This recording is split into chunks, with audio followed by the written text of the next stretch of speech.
আপনাদের চ্যানেলকে নমস্কার জানাই। অ্যাকচুয়ালি আমাদের পার্টির সাংগঠনিক পর্ব গত 2 মাস থেকে চলছে।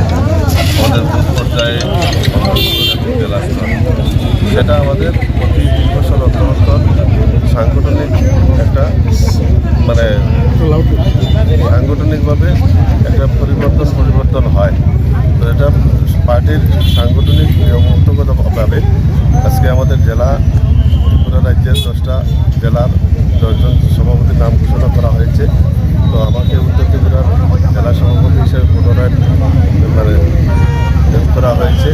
এই নিয়োগ করার জন্য আমি প্রদেশ সভাপতি শ্রদ্ধেয় রাজীব ভট্টাচার্যকে অসংখ্য অভিনন্দন জানাই এবং আমার রাজ্যের সবচেয়ে সর্বকালের সর্বশ্রেষ্ঠ মুখ্যমন্ত্রী শ্রদ্ধেয় প্রফেসর ডক্টর মানিক সাহাকে আমি আমার অন্তরস্থল থেকে নতমস্তকে প্রণাম জানাই।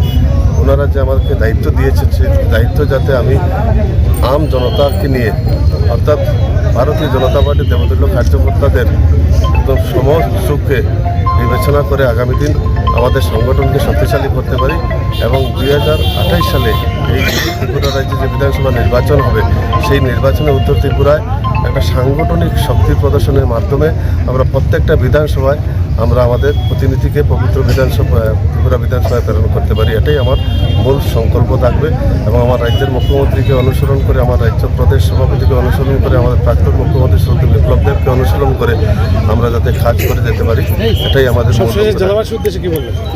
অ্যাকচুয়ালি আমাদের ভারতীয় জনতা পার্টির গোটা দেশের বিশ্বের আইডল শ্রদ্ধেয় নরেন্দ্র মোদীজি যেভাবে নিষ্ঠা এবং সততার সহিত ভারতবর্ষের অন্তিম লোকের ডেভেলপমেন্ট করে যাচ্ছেন, তো আমরা তারই অঙ্গ হিসাবে ত্রিপুরা রাজ্যের প্রফেসর ডক্টর মানিক সাহার নেতৃত্বে আমাদের ত্রিপুরা রাজ্যের অন্তিম লোক পর্যন্ত আমরা ডেভেলপমেন্ট পৌঁছে দিতে পেরেছি।